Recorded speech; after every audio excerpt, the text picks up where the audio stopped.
Shalom, brothers and sisters. Shalom, Mr. Snuffleupagus. How's it going? This is Dr. William Schnoebelen coming to you from With One Accord Ministries. You're not a doctor. You don't have a doctorate's degree.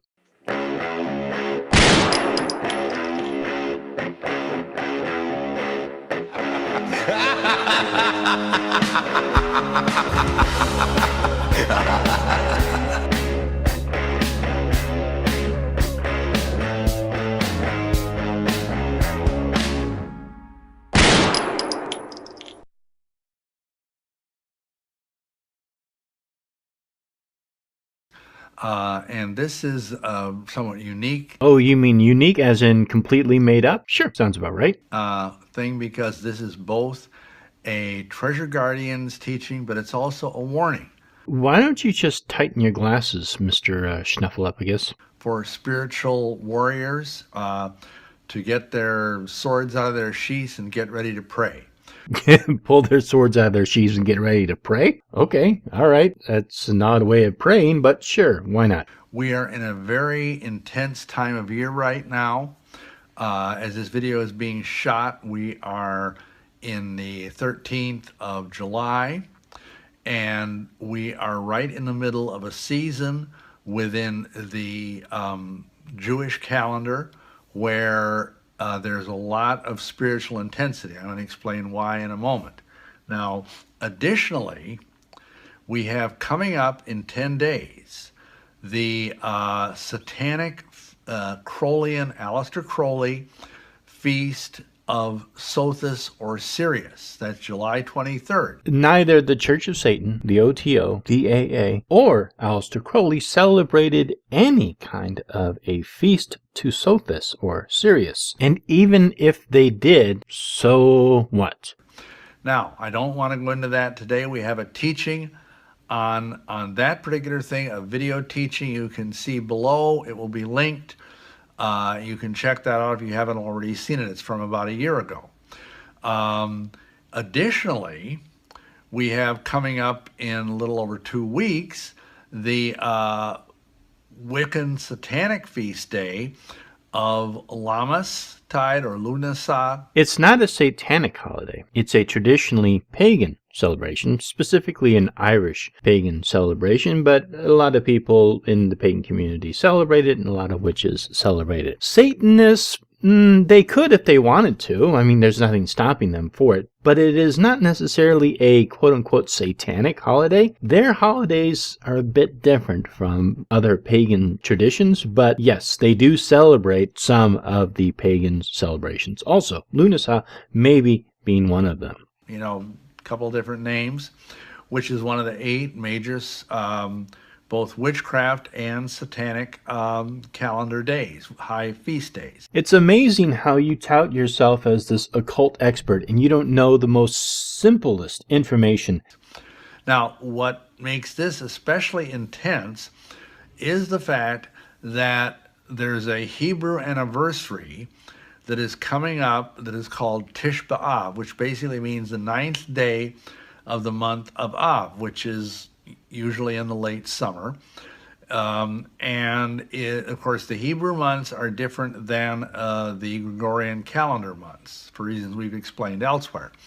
So this particular date is fraught with profound spiritual significance for the Jewish people, for us. In what way? I didn't know you were Jewish, Bill. And that is because it is the time when the temple was destroyed. In fact, believe it or not, it is the date that both temples were destroyed. The first temple, which was built by King Solomon, and then the second temple. We're going to get into that in a moment, that what has happened here. But because of this, and for numerous other reasons, which I'm going to explain, down through history, the Jewish people have believed, and mind you, this is not in the Torah. It's not in the Torah, so where are you getting this information from? But still, it makes a lot of sense that there is something about this period, and especially this date, in which the judgments Now hear me. Oh, we hear you, Bill. It's not in the Torah. You're pulling this out of your yarmulke. If that is a yarmulke. I don't know what the hell that thing is on top of your head. I assume it's some kind of wannabe yarmulke. The judgments of the Almighty are particularly likely to come down upon his people. Now, of course, his people are first of all Israel.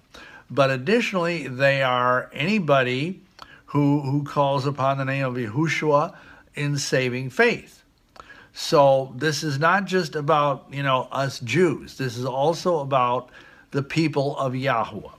And of course, we understand there are numerous, flavors of Christians, just as there are actually numerous flavors of Jewish people today. But all of them are possibly going to be affected by this. Now, let me give you some background, and I'll end with a brief exhortation about what's going on here and how we should pray. Okay. Don't forget to check your notes.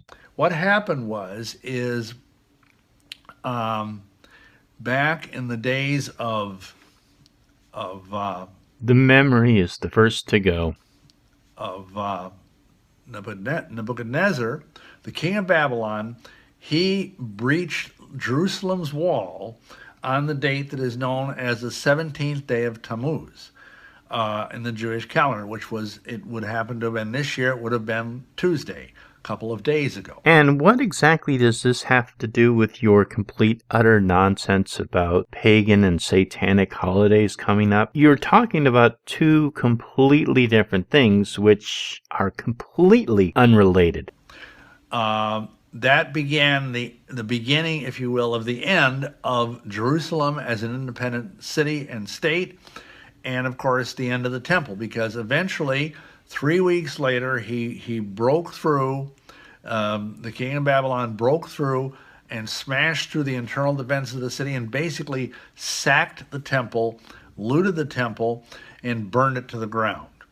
This was, of course, an enormous tragedy. Yeah, it's an enormous tragedy that's happened to almost every great city. Carthage, Rome, you name it. Almost all great civilizations and great cities have been sacked, burned to the ground, and then rebuilt. For us, because this was where Yahweh dwelt. This was the place he had chosen to put his name and also his presence. I mean, we understand from the scriptures that the Ark of the Covenant was in the Kadosh Kadoshim, the most holy place, and that his presence dwelt over that. Isn't Indiana Jones looking for that? Now, we also understand, of course, that we as a people apostatized. We kept falling into sin and, committing adultery, committing whoredoms with other nations and their deities, their false Elohim. Lying, misrepresenting things, disparaging, being prideful. Yeah, all of those sins. And, he would send us prophets and teachers, and sometimes we'd listen and sometimes we wouldn't. Many of these prophets ended up actually being martyred because the people at the day did not like their message. Yeah, get out of here. You're a blowhard. Basically, and like they threw Jeremiah in a dungeon. Tradition tells us they sawed Isaiah. They put Isaiah inside of a hollow log and sawed him in half. So they did not treat Where's that guy smoking? Their holy men and women very kindly. So in any event, because of all of this stuff, what happened was... Check your notes. Don't lose track. That Jerusalem was sacked and the temple was destroyed, and that was on the 9th of Av. Tish B'Av. But it goes back even further than that, because back almost several hundred years earlier, in the year 1313 BC, give or take a year, Moses sent 12 spies into the promised land, to spy out the land. Most of you know this story. What happened? Well, the spies came back. 10 of them were freaking out. Were they freaking out because they found a guy gathering sticks on the Sabbath and the Lord told Moses to stone him to death? Is that why they were freaking out, Bill? They had no faith in their Heavenly Father that he could deliver this land to them. They said, oh, So I'm going to end the video here. He just goes on to talk about more of the history of Israel and all the plights that they've gone through. And if you want to watch the rest of the video, a link is below. Thank you so much, and blessed be.